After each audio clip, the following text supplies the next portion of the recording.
Hello, and welcome to the ESG Experience podcast brought to you by Conservice ESG. I'm Helee, Conservice ESG's Chief Revenue Officer. And I'm Ryan Nelson, Conservice ESG's CEO, and we're your hosts for today's episode. Whether you're an ESG expert or just dipping your toes into the ESG universe to understand how it could help with engaging stakeholders, mitigating risk, attracting investors, or just doing the right thing, this podcast is for you. Together, we'll navigate the alphabet soup of ESG, discuss ideas, review strategies, and share industry news and trends. In today's episode, we're very pleased to be joined by Timothy Kim, CEO at IBV Energy Partners, to discuss the current political landscape. It's going to get wild. It is. Yep. And what the next few years will look like for ESG investing. Timothy Kim is the founder and CEO of IBV Energy Partners, a leading utility-scale solar plus storage company, solar storage company with over 8 gigawatts of project capacity across the U.S. The company's innovative strategies has led to collaboration with Toyota Motors, Dow Corning, Louisville Gas and Electric, Southern Nevada Water Authority, and several other non-traditional buyers of solar-generated energy. Before founding the company in 2017, Tim held senior roles in international finance and M&A. He got his start in the renewable energy industry as a deal team member with KfW IPEX Bank, Germany's largest international project finance institution. I believe he is still fluent enough in German. If you want to try, I won't attempt, but spent some time living there as well. And prior to entering the private sector, he was an officer in the U.S. Navy. I do want to hear a little bit more about that. Deployed to Liberia as a member of the U.S. Military Observer Group, and Kuwait and Iraq as a platoon leader with the Naval Coastal Warfare Group 1, a key element of Operation Iraqi Freedom. I might thank you for your service right here and now. Thank you for your service. Thank you. And lastly, he earned a Master of Arts in International Economics and International Affairs from Johns Hopkins University, SAIS, and his Bachelor of Arts in Political Science and History from NYU. He lives in California native, but lives in DC. Mm-hmm. But California in the heart. Yeah, That's right. Surfer boy in the heart. Yeah. Well, welcome. Did you live in Thank Florida too? I know a couple of companies I think were in Florida. Yeah, I did. I lived in Florida. I worked for one of them, and I think I lived in 4 other places in the U.S. So been kind of a nomad for these past many decades. What's the best one, including overseas? The best place. I spent. I was assigned to a temporary duty assignment while I was in the military in Guam, and we. I think I logged something like 80 dives in those 6 or 7 months. So nice. I do have to say that was probably the best. That's incredible. Yeah. So DC now, huh? So you're, I assume, are you very specifically in DC to kind of be in the thick of this industry, or how does that kind of happen? Well, I went to graduate school at the Johns Hopkins University at the School of Advanced International Studies, which is located in downtown DC. And I worked in DC for about 6 years, before Germany and after Germany. So I do have a number of colleagues, friends, associates, contacts in DC. And but the catalyst for moving back to DC was really what happened in the first Trump administration, right? We as an industry, we always knew that the policy was going to play a large part in our industry, but to what extent and how powerful it was, both in the short and long term spectrum was what was not understood before the Trump administration began. So it was very obviously very well understood that if you do not understand policy or policy development, or on the cusp of or have a voice in policy development, you were always going to be at a loss for how to develop and envision your strategy. So we do have a small team in DC. It was more important that I was in DC more than anybody else, I think. Just based on prime example is what the news on the Inflation Reduction Act announcement yesterday, or what we call the climate change portion of that. One could point to that having a DC policy presence is actually highly advantageous. So I'll be here for quite some time. Well, I really appreciate what you're doing at IBV. IBV is how we say it, right? IBV, that's right. IBV, yeah, I really appreciate what you're doing and progressing with renewables, and especially solar. And reading from your bio there, some of those organizations and some of the states that you've gone to and kind of changed, I guess, their minds and thought process. Very exciting, and I want to hear a lot more about that. But maybe we start with the big excitement. I assume there's a buzz there in DC. We've got a chance at getting some climate change policy accomplished, do you believe? Right. So by the time this podcast comes out, the dust will already have settled on this issue. Either it will have gone forward, which we now believe it will. Get to that, or it won't. But so, the climate change provision was a large part of the Build Back Better Act, which has been debated for year and a half now, right, since the Biden administration began, and there was a positive momentum of passing the Build Back Better Act in 2021. Paired with a social spending bill for further COVID COVID support. However, as so happens in DC in politics, the infrastructure bill actually took precedence first. That got passed, and then there was no more appetite to pass the Build Back Better Act, which was paired to a largely unfavorable social spending bill with trillions of dollars of COVID aid. So Build Back Better Act and the climate change provision died a very ugly death. And so we spent about a year going this, downhill with a number of policy implementations, such as the Uyghur Forced Labor, which led to withhold release orders, which is basically seizure of modules at the port by customs by the Biden administration. Continuation of solar module tariffs by this administration, and then of course latest was the auction trade solar case, which basically completely killed off any module imports, which basically froze the entire solar industry for this entire year. So it was a very, very gloomy outlook until yesterday, when the news broke that Manchin had come back to the table and decided, okay, we are going to not only pass the climate change act or climate change bill, but it's going to be paired with a healthcare bill, and I think there's another prescription bill or smaller bills that total adds up to something like $700 and some odd $billion. The climate change provision part, I think, is something of $370 billion or $369 billion. Mm-hmm. But that will allow for it should. Again, I don't want to go too far on the limb, because by the time this podcast is released, we'll already know. But it's a highly auspicious time to do this. But as it stands right now, it will provide for a decade's worth of growth for solar and battery storage technology, as well as energy charging, EV, as well as hydrogen and wind. So it is an entirely encompassing bill that will drive the growth of renewable energy for the next decade and the next generation of renewable and alternative energy technologies. This has been coming for the last 7 years, I would say. So our industry has really been on pins and needles for almost about that long, since the last ITC cliff was present in 2015, I think. So we're crossing our fingers and hoping for the best. But there's that quote, you live in the moment, but don't be led by the moment, right? Sure. So we'll see what happens here. But the bill is called the Inflation Reduction Act. Now, Build Back Better Act is dead now. I mean, sure. Long live Build Back Better Act.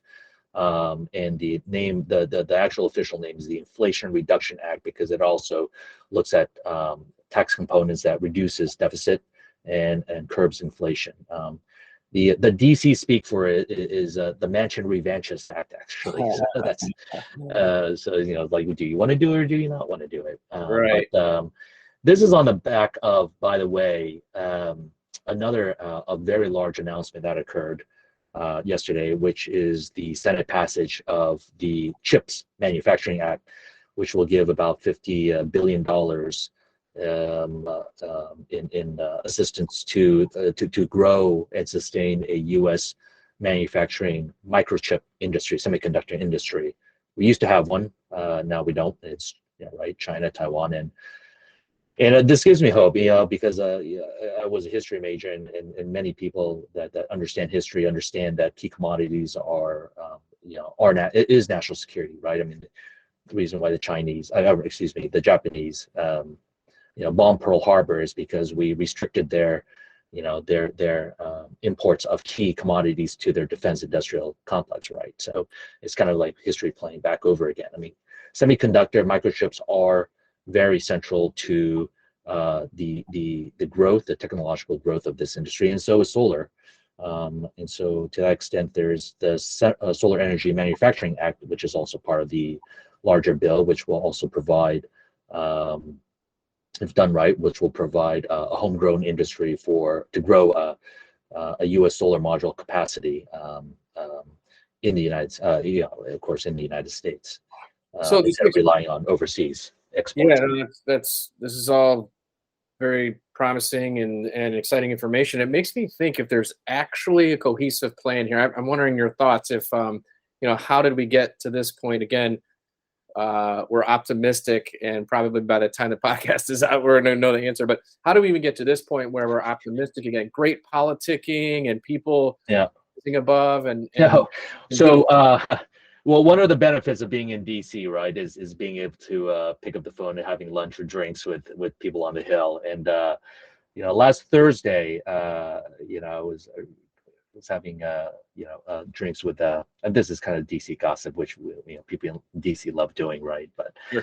I was having quickly met with somebody who worked on the Hill, and they said, the climate change bill is not dead yet. I was like, okay, yeah, sure, I'm sure. I'm sure they're just talking about it, right? But I didn't read it between the lines as to how undead it was. But I don't think anybody. But I think the vast majority of DC was caught by surprise by this breaking news. I mean, I heard that was last Thursday, I believe. That somebody told me that, and they said that it was in the works. It was still in the works. But nobody knew that that the news was going to break yesterday, and nobody knew that the target to pass this act was going to be next week. I mean, that's fast, right? That's really incredibly fast. Well, right. Inflation reduction. Everybody wants inflation reduction, so we got the right spin on it now. Like inflation reduction. Yes, we want that. But do you think this is a big cohesive plan as part of, because the Feds are about to raise interest rates again? And everyone's pretty much saying, well, for sure, people are starting to say we're for sure going into a recession now because it's 2 quarters of contraction and all these things are happening. Or with these announcements, they're so exciting that maybe this could be the thing, like if their interest rates are going up and that does what that does. But now we've got these markets that we're intending to be strong in. Maybe they can fend off a recession. Well, let's not, if the bill passes the way that our industry believes it will pass, in the context, then it's not.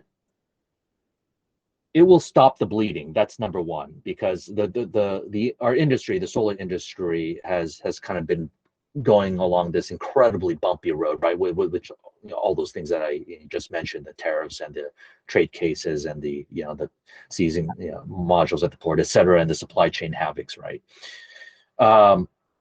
As far as the grand strategy goes, I think that that remains to be seen, right? I mean, we are in a recession, right? I mean, the GDP revision, if you heard Powell speak yesterday, I mean, it's correct what he said, is that GDP usually, always actually, is revised, and sometimes significantly, right, as more data comes in. So, but as of right now, we're technically in a recession, right?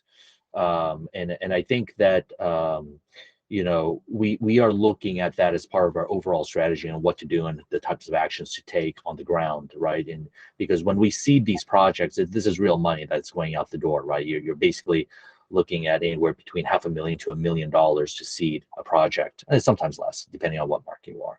But this is real money that has to go out the door and has to be spent and sunk. So the question is, what do you do over the next, a recession is typically about 15 to 18 months cycle. I think this is, most economists believe that this is going to be 22 to 30 months. So the question is, what do you do in the next, let's just say 2 years, to see yourself with a portfolio that meets the ESG targets. The ESG is not going to go anywhere, regardless of with inflation or not. It's just not going to go anywhere. If anything, it's actually going to increase, right? Because the cost, the energy savings that they see over retail prices. So how do we best position ourselves with our core customers, with our corporates to meet their ESG goals post 2024, 2025? And that is kind of really shaping our thought at the moment in terms of pricing, in terms of seeding our projects, in terms of deploying cash and how fast we do it. But this bill is going to stop the bleeding. That's the first one. But more than anything, what our industry needs is stability, price stability. There's always price signals in the market, but that does not necessarily mean stability, long-term stability, right? I mean, there's been price signals that have gone negative. So the stability aspect is being addressed by this bill. Growing our own solar manufacturing capacity in the United States, right? Achieving clarity on capacity pipeline, as well as having a roadmap, technological roadmap, which is inherent to the United States, in which we could design and build off of. Those are very, very important to us. So Tim, before I ask the next question that we pre-planned here, I have to tell you, when you say things like grabbing drinks with people that work on the Hill, I'm just imagining like the House of Cards series and like Kevin Spacey and that whole lifestyle, and you somehow being involved. That's where my mind goes. Well, yeah, not necessarily sexy as that, but I will say these guys drink a lot, and it costs a lot of money, a cocktail in DC. So you pay the price for their information, but it's not always like this, though. So. In all seriousness, I mean, like to Ryan's point, good for you for being at the center of it, for making it happen. I hear a lot of people that, complain about policy, about politics, but they're sitting doing it, from their couch in Chicago or something. So I love that You're there and you're all up in it and you're advocating for your industry and our greater collective industry, and actually trying to make a difference and get it done rather than just lamenting about the lack of policy or the unfortunate circumstances of this administration. So anyways, thank you for that service as well as the prior service. Yeah. So one question I asked, so you mentioned like with these modules being seized at the ports, that the industry kind of stood still for a year. So what does this mean, for the installers, for all the folks that are, we had another podcast with a gentleman from, he had a solar marketplace. What do the people do, like that have businesses around solar that are so impacted by, this legislation? They just sit there and wait and close up shop or reinvent themselves in the meantime, or just have reserve. How does it, maybe just explain a little bit about the trickle down effects to all the others that service this industry? Well, in a normal industry, you would lay people off, obviously, right? But solar developers, we are optimistic by nature. You have to be, right? No matter what happens, developers in nature are optimistic. It actually doesn't really matter if you're developing solar, wind, or housing projects. Yeah. So we look at the fundamentals. Okay, we look at the fundamentals of where the shift of energy is taking place, how fast that is taking place, what are the accelerants to that, and then you look at the technical fundamentals, which is basically more data analytic driven, such as load and demand, load and supply, right? Load and demand. What we always have seen is that there is a gap, right? And that gap is growing between how much energy is being used and the how energy is shifting away from fossil fuels, and the gap of where renewable energy has to be to provide a meaningful role in the U.S. energy mix. And if you look at the fundamentals, then this is how at least we've gotten comfortable, and we're now growing. We're actually not laying people out. We have been hiring more, and we continue to do so. But what we have seen that the fundamentals are positive to the long-term aspect of clean energy deployment, right? The big question mark has always been policy. But policy, we believe, and hopefully next week will be awarded for our belief. Policy will clear up at some point. It will stabilize at some point, especially with an administration that does believe in climate, man-made climate change, and that has climate change as number one priority in its political agenda. But it has been difficult. It has been very difficult to navigate the construct that we find ourselves in after many years of policy risk. In some ways, you could call it political risk. Mm-hmm.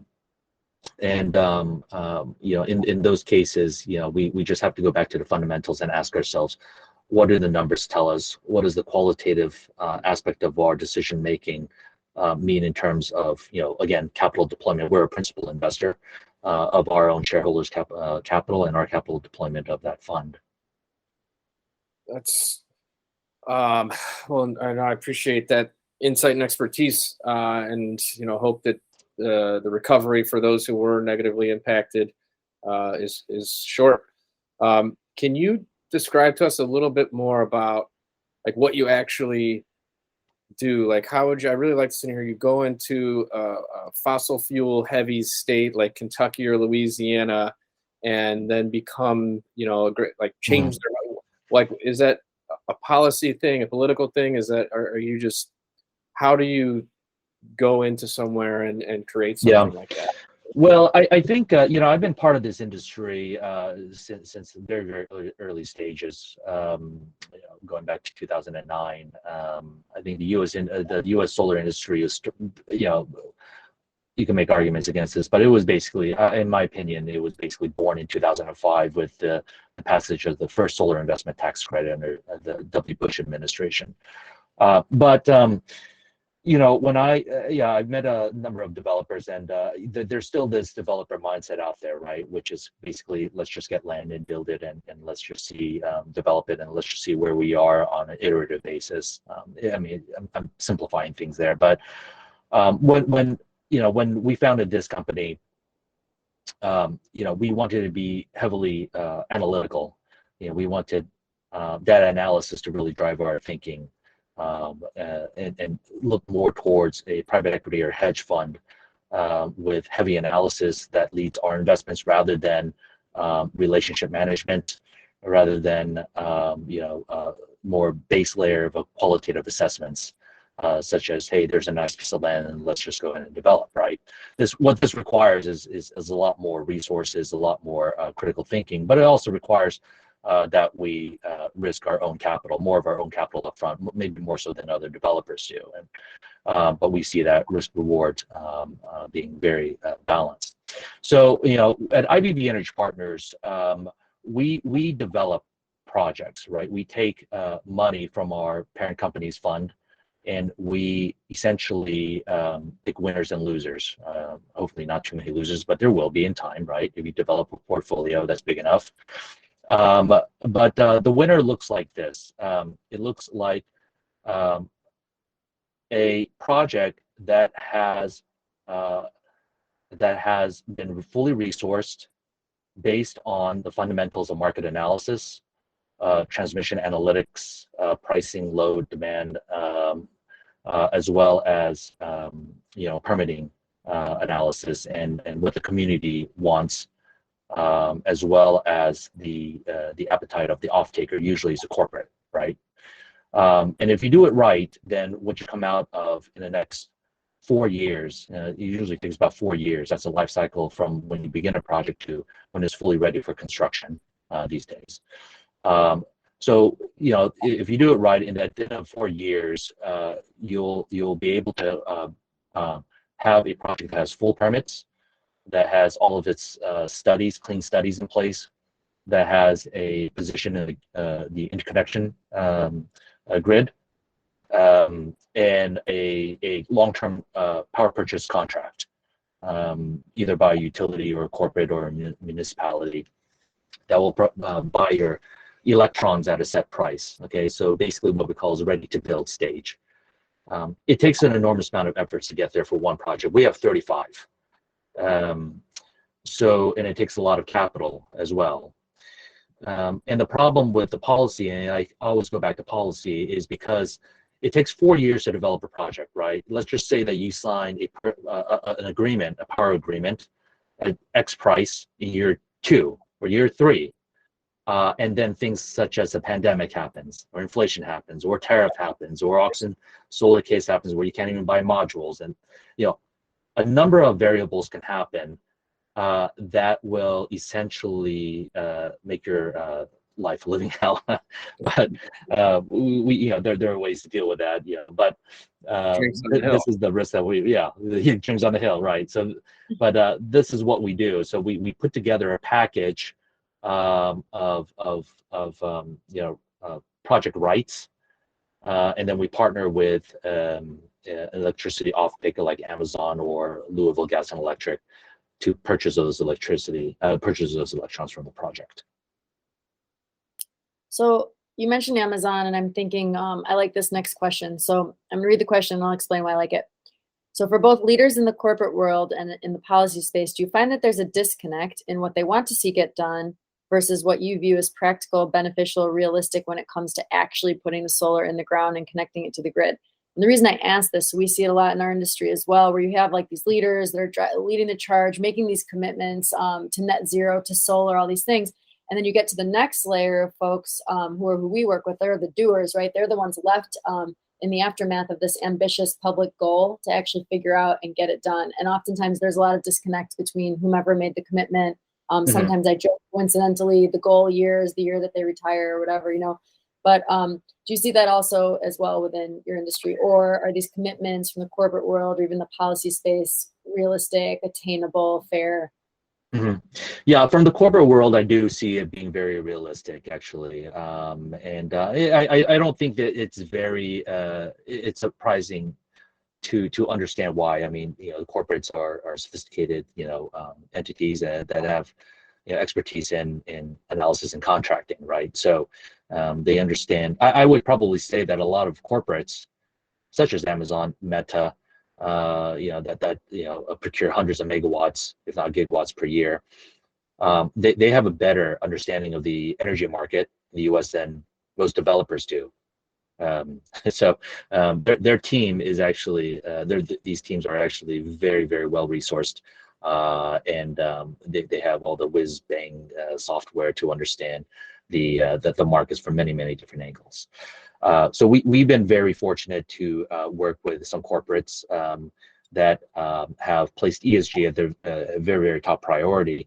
But let's be honest, they also want the practicalities of energy savings, right? If their energy bill is $100 million, and they could either save through deploying their tax credits, by purchasing the renewable energy credits, or by getting the renewable energy credits, or by contracting through a virtual power purchase agreement, that has beneficial impacts, right? They could bypass the utilities that way as well. From the policy side, that's a little bit more difficult. I think this was actually a topic of conversation I had with a head of a policy group in DC a couple of weeks ago. I'm not sure if I should out them. It's nothing bad, but let's just say it's a policy center. They're pretty influential in policy development, especially clean energy. And this individual's team, they really had yet to see an investor model or a developer model of how policies translate into dollars and cents, which really shocked me, actually, because the battle for scope 2 emissions, to reduce scope 2 emissions, is fought in the field with developers leading the charge, such as IBB Energy Partners, right? We put our money where our mouth is. We use our own capital. So so there is a big disconnect, I do think. And with project development companies, principal investors such as ours, and policy think tanks and policy makers themselves, on how policy impacts travels down through the business decisions of folks on the ground. And this usually translates into things like that are pretty, let's just say bonus depreciation, which was a lot of policymakers that heralded it as a big deal in 2016, I think 15, which nobody uses today. I mean, I think I only know one transaction that has used a bonus depreciation, right? Another thing is aspect, and we'll see if it comes out in the bill. It was in the bill before, normalization, which is basically a fancy word of allowing utilities to use tax credit. Now, there should be nothing wrong with that, right? But if you want to increase competition, then you want to restrict the utilities from building the power plants themselves, right? Because you want free enterprise, you want competition.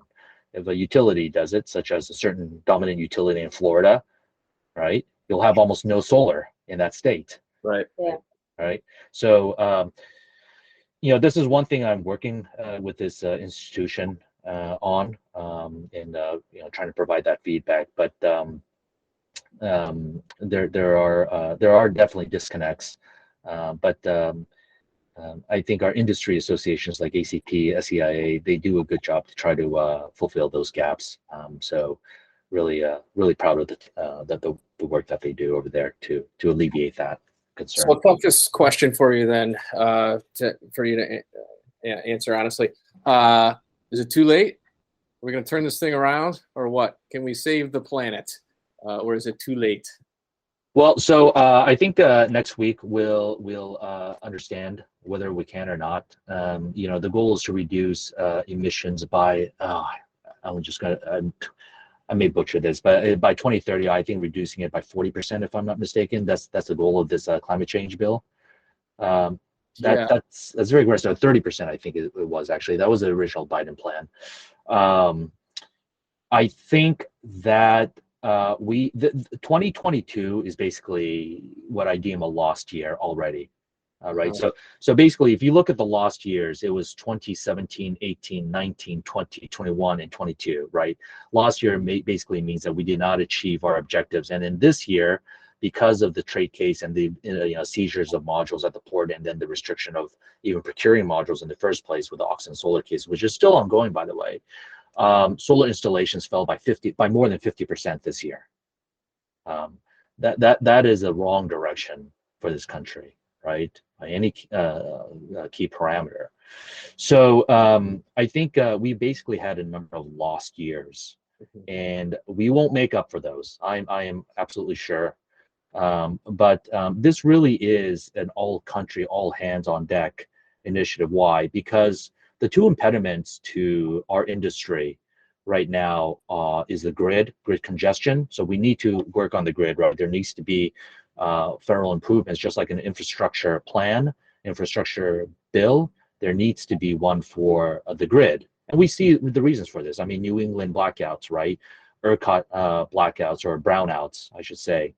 And this will continue. So we need that. Then the second challenge is community opposition.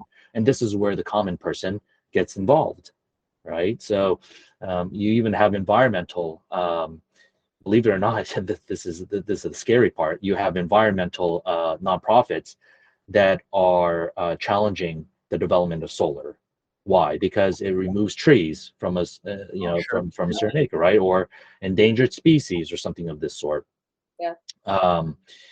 And nobody wants to see trees removed or endangered species threatened any more than they are. But if there's intransigence throughout the community and throughout these types of organizations, then developers will risk less and less of their money, which means that you could just basically, you could easily understand where that's going to go. But I think that more than that, I did want to just add something in here on pricing, because I think a lot of corporates, this is a podcast of ESG, and I know a lot of corporates are going to listen to this. And so, we are always discussing with corporates their ESG goals, their targets, and our portfolio has been created based off ESG objectives, feedbacks, and what people are targeting and when. And right now we're in an inflationary environment, actually a stagflationary environment, I would say, and this is probably going to go on for by most economists' assessment for the next 9 months. The question is whether, the real question, that corporates are asking themselves is, do we procure clean energy now or do we wait? Right. And that goes into your question of, are we going to turn this around? Because if there's nobody to procure clean energy, you could build all the, you could develop all the power plants you want. Nobody's going to buy the electricity, right? I do think that corporations have a tough choice to make right now. I mean, corporations, utilities as well. Faced with the increasing energy costs, inflationary costs, do they procure now or wait several years? And now is the answer, right? Well, now is the answer if you are not willing to risk having to choose from a very limited amount of projects, and a relatively limited amount of projects, 3 years from now or 2 years from now, however long you're willing to wait, right? Because just like a grocery store, as we found on the pandemic, you don't get your toilet paper early, you may not get it at all, or you may have to choose napkins instead, right? So there's a lack of good projects, and the perils of waiting is that you as a corporation, you'll be faced with more competition. The second half of the Fortune 1000 companies are starting to come in, starting to procure and learn more about the advantages of procuring clean energy. So we believe prices are likely to continue to rise as interest rates and general inflation, such as cost of labor. But yes, we of course, and I think most corporations, they understand this as well. Better sign now and work with the developer to shift pricings as certain KPIs also change that, than wait and have limited capacity. I have a question about something you said before and kind of tying into this. So you said this year it was like 50% less solar projects got done. So therefore you're kind of deeming it a lost year. So if you say 50% less projects than would have gotten done in a normal year, things were not blocked. So what happens in that case? Like if there are less solar projects, are they then settling for other forms of alternative energy?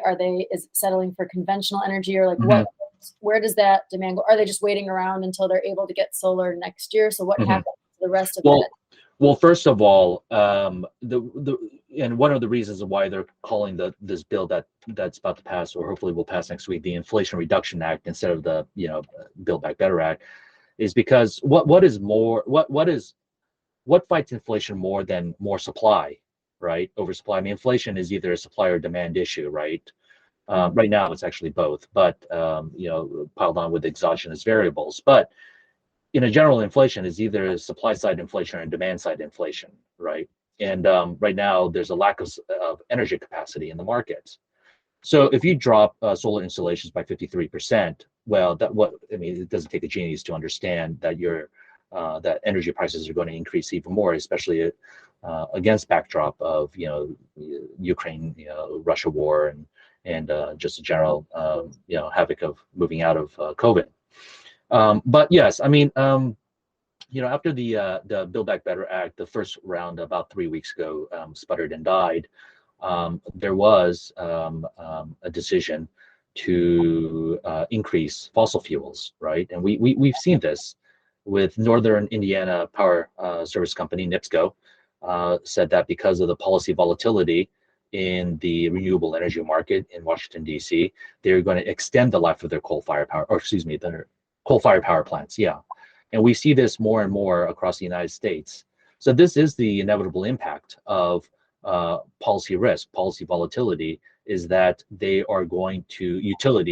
are going to rely more and more on fossil fuels, right? So it's quite unfortunate, and which is another reason why getting back to basics, getting back to what's really should be a priority for our country, which is just an acceleration to clean energy, is very important with this Inflation Reduction Act that will be hopefully passed next week. Yeah, well, again, on pins and needles for that, and excited that we're going to know soon. I think the summary message is if you wait much longer, you're going to end up with napkins instead of toilet paper and with that. So you better get after it.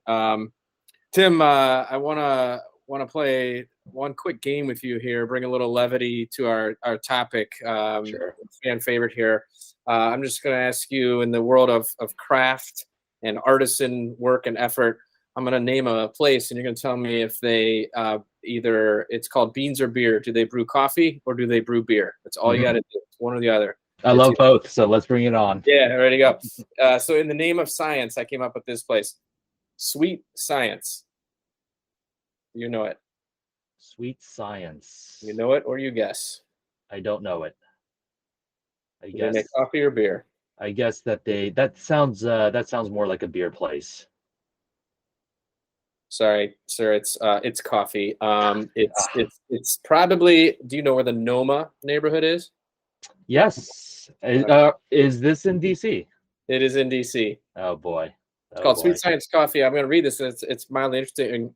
We are a neighborhood craft coffee shop located in the Noma neighborhood of Washington, D.C. Sandra Wolter, her title is Sweet Science's founder, specialty coffee consultant, and creative director. So I thought that was an exciting thing to be. But also, for a fun fact, do you know what NOMA kind of stands for? North of Massachusetts. That's right, north of Massachusetts. Well, thank you for playing. Thank you. Appreciate that. Thanks, Tim, for being here with us today and sharing your pearls of wisdom, and to all of our listeners for joining us on the ESG Experience podcast. There is a new episode every month, so if you enjoyed your time with us, make sure to subscribe on your favorite podcast directory. We appreciate our loyal subscribers and listeners for continuing to listen and support our podcast. And if you do want to continue the conversation between episodes, follow us on your favorite social media channel at #ESG Experience. And we will catch you next time. Thanks again, Tim. Thanks, Tim. Much Thank appreciated. you.